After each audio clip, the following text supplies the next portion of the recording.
The Oak Room at the Plaza, New York, is open tonight for one exclusive party. I am Giselle Whitaker, 35 years old, a litigation attorney the media likes to call the corporate hunter. A long table set for 35 guests, and as always, I'm placed at the very end. My younger brother mocked me at my father's retirement party. 35 and still single. What a waste, people murmured. A few giggles rippled through the room. My father raised his glass, voice loud and clear. You'll die alone. No husband, no children, no family. My mother sighed, adding another stab. Such a shame for the most beautiful and successful daughter in the family. Everyone nodded, pitying eyes fixed straight on me. I simply smiled, glanced at my watch. 7:42 p.m. The private room's door swung open.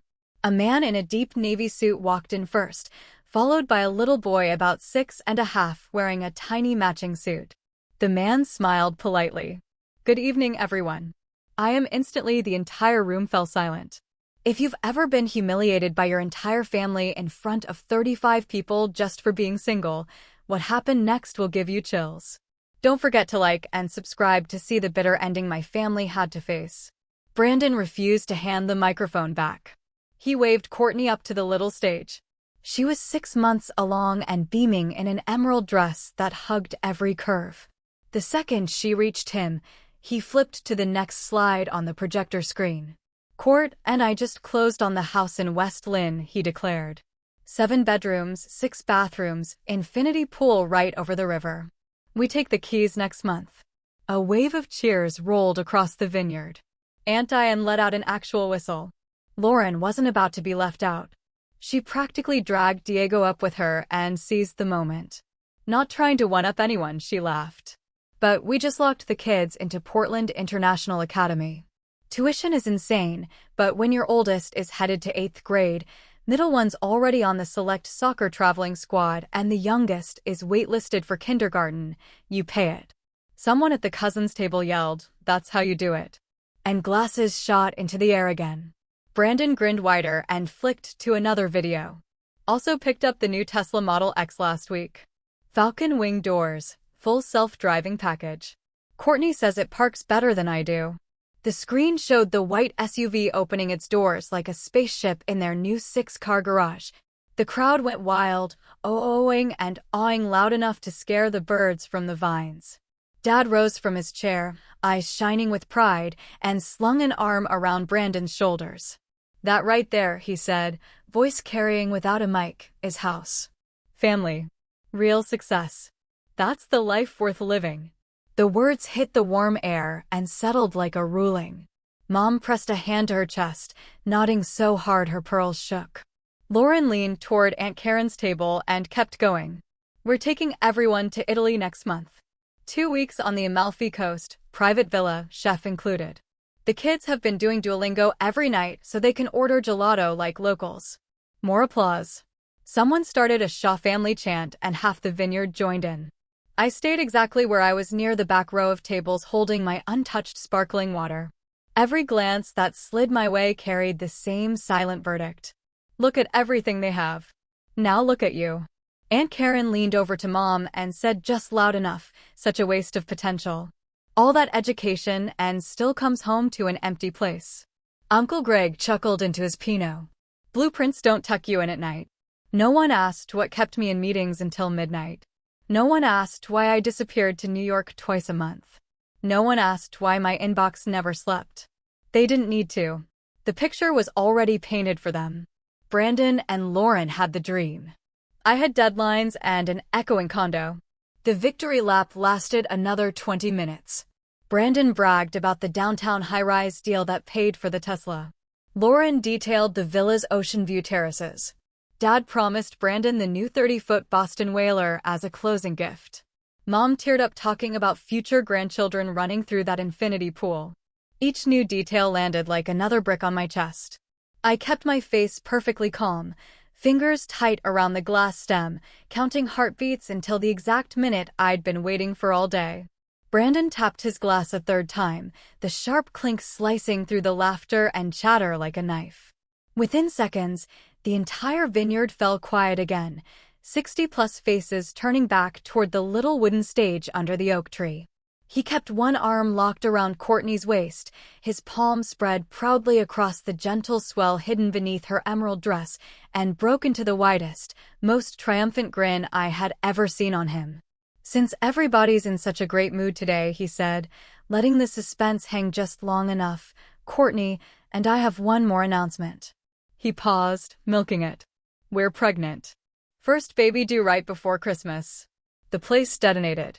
A wall of sound hit me from every direction at once. Cheers exploded like gunfire. People shot out of their chairs so fast some of them tipped backward. Aunt Diane let out an ear-piercing shriek and clutched Aunt Karen like she'd just won the lottery. Mom dropped her linen napkin, both hands flying to her mouth as tears sprang instantly. She bolted toward the stage, pearls swinging. Lauren screamed, actually screamed, threw her arms around Courtney and started jumping up and down so hard her heels sank into the grass. Diego pounded the table with both fists, silverware jumping. The cousins' table erupted into whistles and wolf calls. Someone popped a bottle of the 2019 Reserve Pinot Noir and foam sprayed in a perfect arc over the front row. Strangers hugged strangers. Phones shot up in every direction, flashbulbs popping like paparazzi.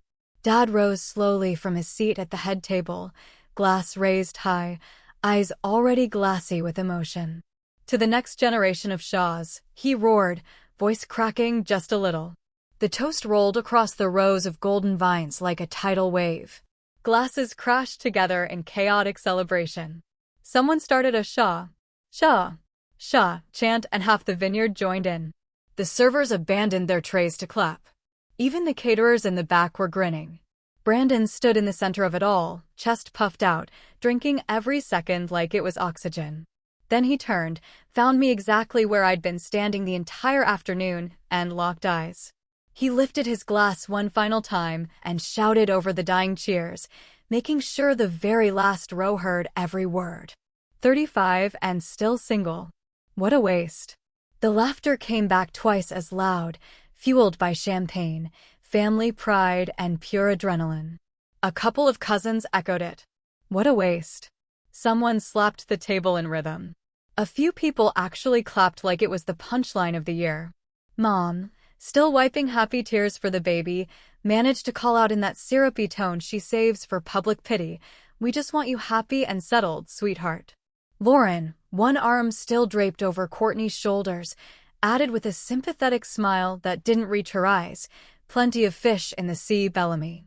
Don't wait too much longer." Aunt Karen shook her head slowly, tragically. "The clock ticks for all of us, dear." Uncle Greg leaned toward the man beside him and muttered, just loud enough, "Careers don't push wheelchairs or change adult diapers." The entire table snorted into their wine. Dad set his glass down with a heavy, deliberate clunk that somehow carried over the noise. He took 4 measured steps toward me, stopped less than 6 feet away, and stared straight into my eyes. His voice dropped to that low, icy register he used in boardrooms when someone was about to lose their job. "You'll die alone, Bellamy," he said, calm, flat, and merciless. "No husband, no children, no family, just you and your drawings." The vineyard went dead silent. 60-plus people froze mid-motion. Glasses hung in midair. Someone's phone slipped from their fingers and clattered on the wood.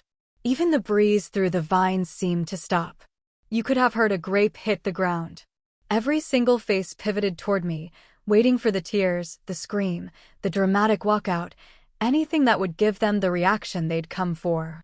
I felt the weight of every stare, every judgment they had carried about me for years, pressing down all at once. I didn't move a muscle. I just smiled slow and steady and glanced at my watch. 2:15 p.m. Right on the dot. I set my glass down on the nearest oak table with a soft, deliberate clink that somehow cut through the frozen silence. For the first time all afternoon, I spoke. "Actually," I said, letting my voice carry easily across the rows of vines, "I've been waiting for the right moment to share a couple things." 60-plus heads swiveled in perfect unison. Phones dipped. Forks paused halfway to mouths. Dad's eyebrows climbed so high they nearly disappeared into his hairline. I kept my tone calm, almost casual, like I was talking about the weather. I'm the lead architect on the Portland International Airport expansion project. $3.2 billion contract, largest infrastructure job the state has ever seen. My name was on the cover of Architectural Digest 2 weeks ago. 8-figure salary this year, 7 figures every year before that. I let the numbers settle. Aunt Diane's mouth formed a perfect circle. Uncle Greg's glass stopped an inch from his lips.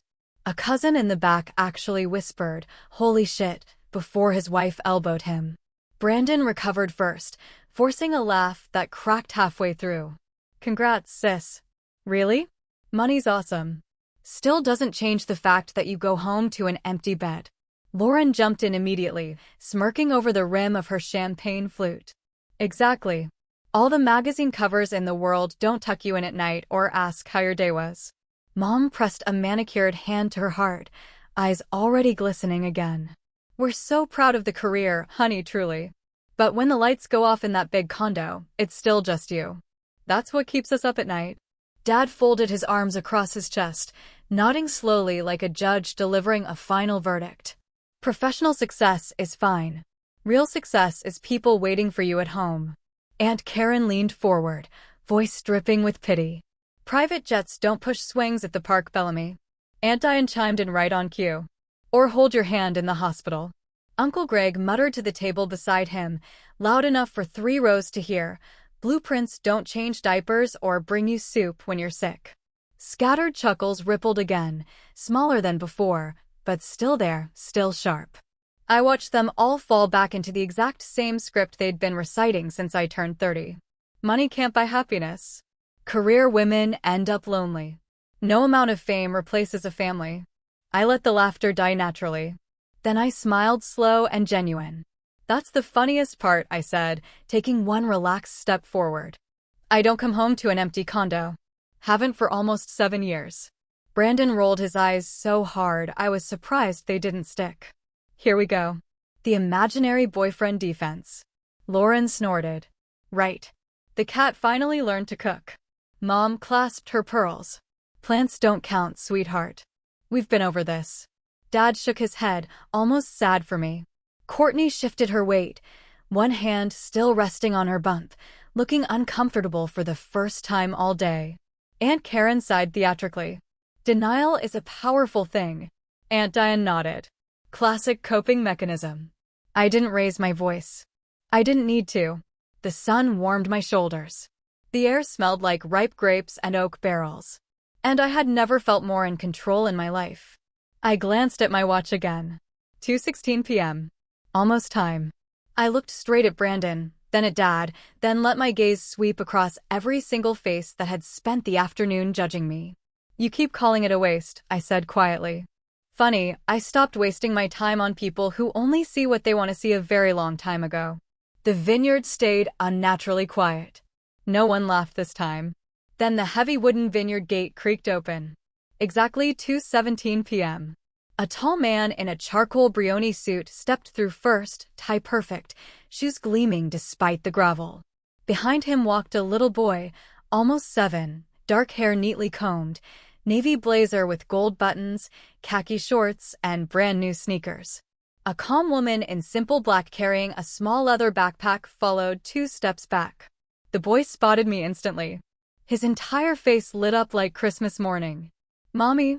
He took off at full speed, weaving between the rows of vines like a guided missile, arms already wide, shoes kicking up tiny clouds of dust on the path. Every single conversation died in the same heartbeat. Benjamin slammed into me so hard my knees bent. I dropped down just in time to catch him as he threw his arms around my neck and squeezed with all his might.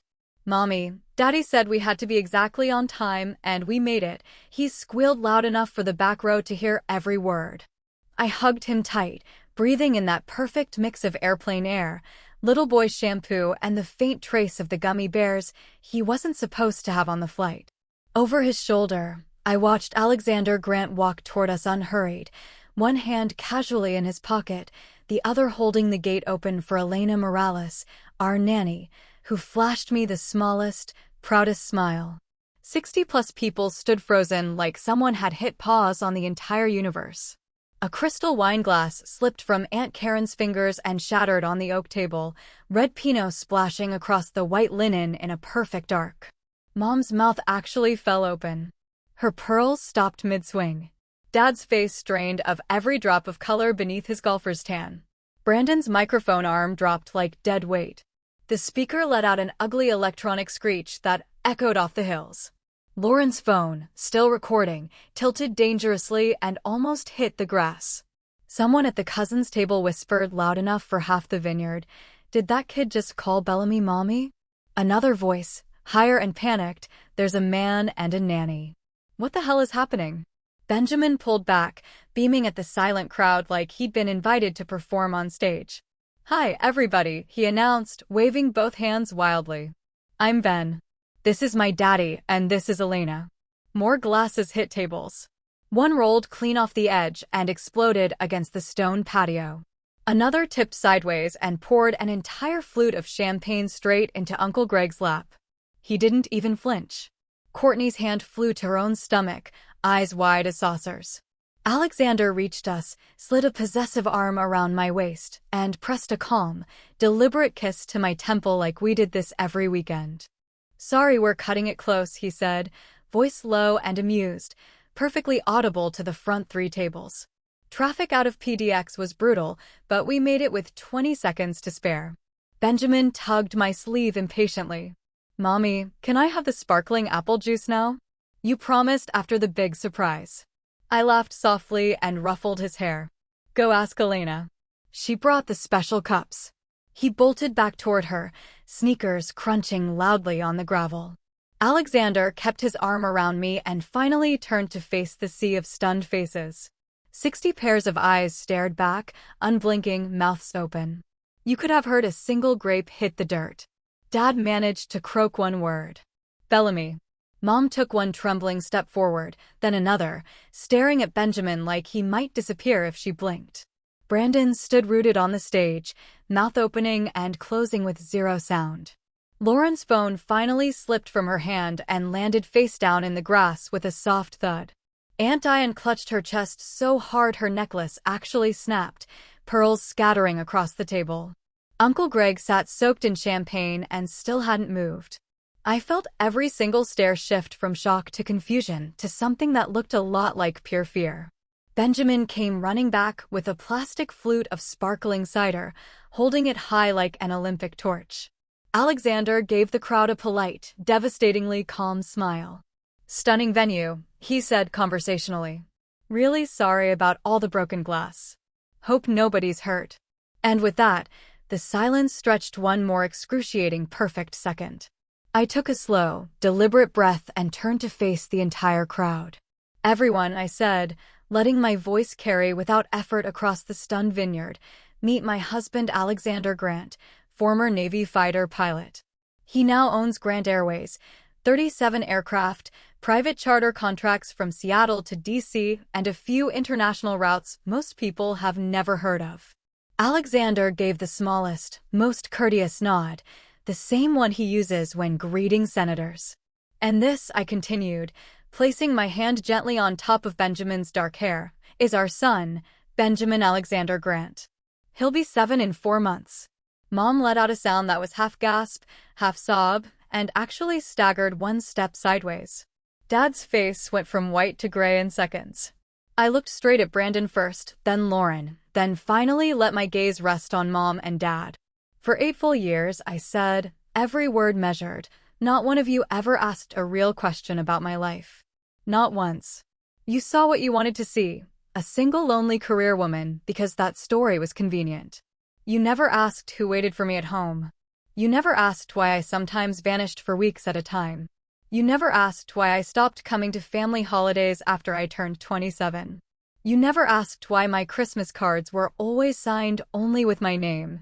Brandon opened his mouth, closed it, tried again. We just thought. You didn't think." I cut in, calm and ice cold. "You assumed. And every time you assumed, you reminded me exactly why I stopped sharing."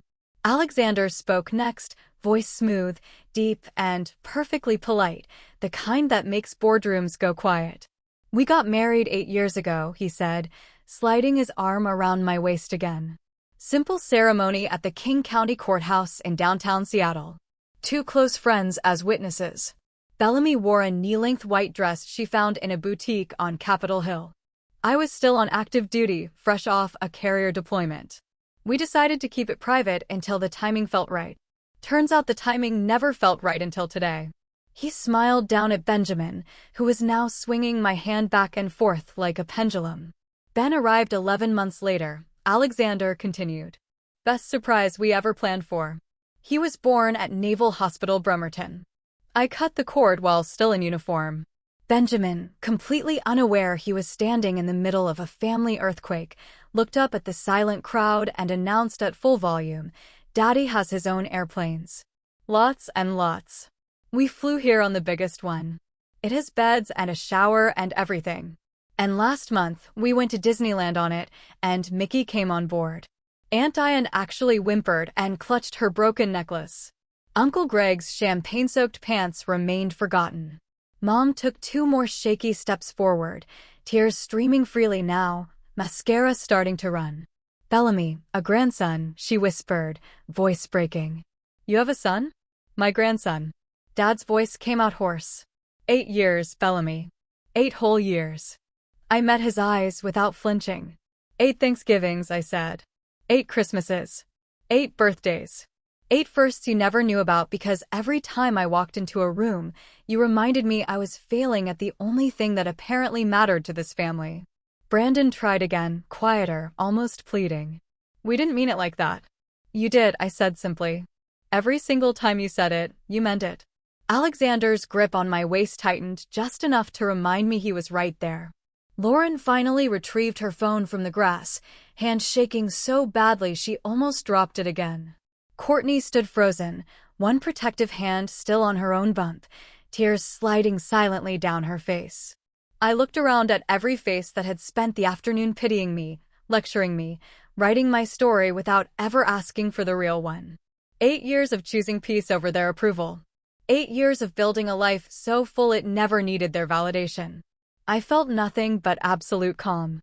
Mom reached out first, tears streaming down both cheeks, hands shaking in the air toward Benjamin like he was made of glass. Can I just hold my grandson once?" she begged, voice breaking on every syllable. Dad was right beside her, eyes red and wet, arms already opening wide. "Bellamy. Honey, we're so sorry. We didn't know. Let us hug him. Let us make this right, please." Brandon stumbled down the 2 steps from the little stage, microphone abandoned, face blotchy and pale. "Sis, Bellamy, I swear I didn't know. I'm sorry. I'm so sorry. I was an idiot. Please forgive me." Lauren was openly crying now, mascara running in black rivers. "We were horrible. All of us. We judged you and we were wrong. Please don't punish the baby for our stupidity." Aunt Diane and Aunt Karen clutched each other, sobbing into each other's shoulders. Uncle Greg stood up, champagne-soaked pants forgotten, mouth working soundlessly. Courtney stood frozen, one protective hand on her own bump, tears sliding silently down her face. The entire vineyard had gone from stunned silence to desperate, messy pleading. I looked at every single one of them, faces that had spent the afternoon telling me I would die alone, and felt nothing but cold, clear certainty. I stepped forward one deliberate pace, Alexander's arms still steady around my waist, Benjamin pressed safely against my side. "Last month," I said, voice flat, calm, and absolutely final, I sat down with my estate attorney and signed a complete revision of my will and revocable trust. Every member of the Shaw family has been removed as beneficiaries, 100%.